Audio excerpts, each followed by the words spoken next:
Assalamu alaikum. Good morning. My viewers, colleagues, and Facebook friend. আসলে আজকের আমার যে টপিকস আমার আলোচনার সেটা হচ্ছে প্রয়োজনে অপ্রয়োজনে চা পান। ঢাকা শহরের লোক কারণে অকারণে চা খায়, বারণ করলেও চা খায়, অবারণেও চা খায়। তাহলে অকারণে চা খায়, অবারণেও চা খায়। সম্ভবত ঢাকা শহরের লোকের জন্য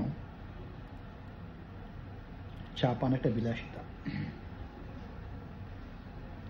যেমন আমেরিকানদের কফি পানে বিলাসিতা। তো আসলে কি চা স্বাস্থ্যের জন্য ক্ষতিকর? এটা বলা যেতে পারে একটা মিলিয়ন বা বিলিয়ন ডলার কোয়েশ্চেন।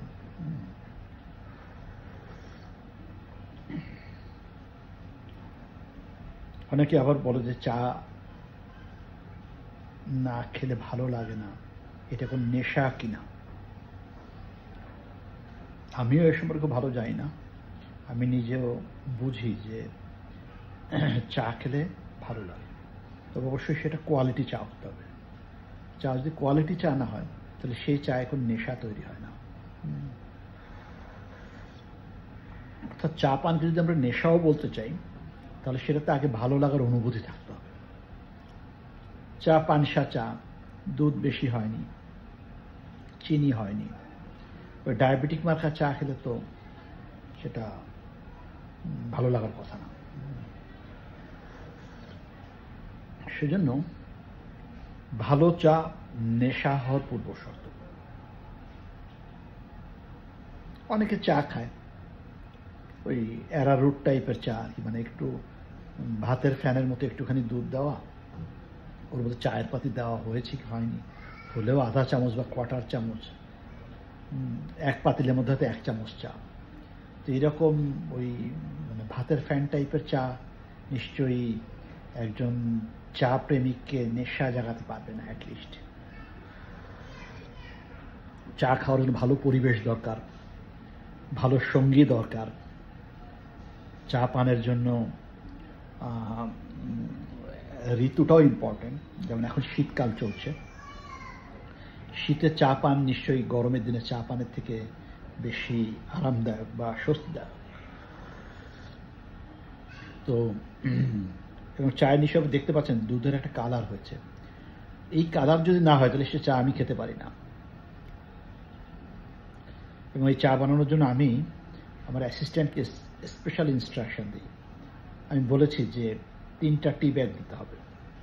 এটা দিয়ে অনেকক্ষণ গরম পানির মধ্যে চুবাতে হবে, তারপর চিপে চিপে ওর ভিতরে যে রসগুলো আছে বের করতে হবে। ওর মধ্যে 2 চামচ গুঁড়া দুধ দিতে হবে, অবশ্যই ডিপ্লোমা দুধ হলে ভালো হয়। তারপর 1 চামচ চিনি, এবং চাটা খুব গরম হতে হবে। তো ডেফিনেটলি তখন না চাটা একটা অ্যাট্রাকটিভ একটা কালার দিবে। সেই জন্য আমি বলতে চাচ্ছি যে চা আপনারা অবশ্যই পান করবেন। জীবনে আপনার যত স্বাদ আহ্লাদ আছে সবই পূরণ করবেন। যদি মনে করেন যে 48 ডিগ্রি সেলসিয়াস তাপমাত্রায় মধ্যেও 1 কাপ ফুটন্ত গরম পানি চা খেলে আপনার ভালো লাগবে, তবে আপনি সেটাই করবেন।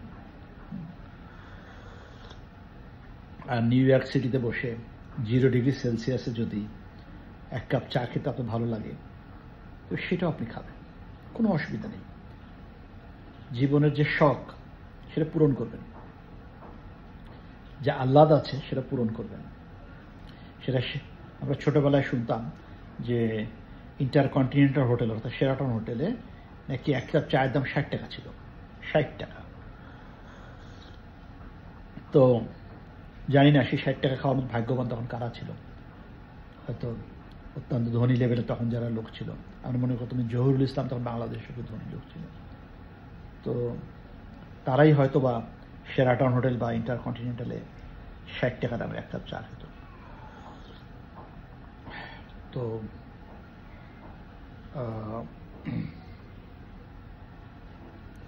অবশ্যই চা খাবেন, চা পান করবেন, চা পানে আমি দর্শনীয় কিছু দেখি না, চা পানে আমি নেশারও কিছু দেখি না।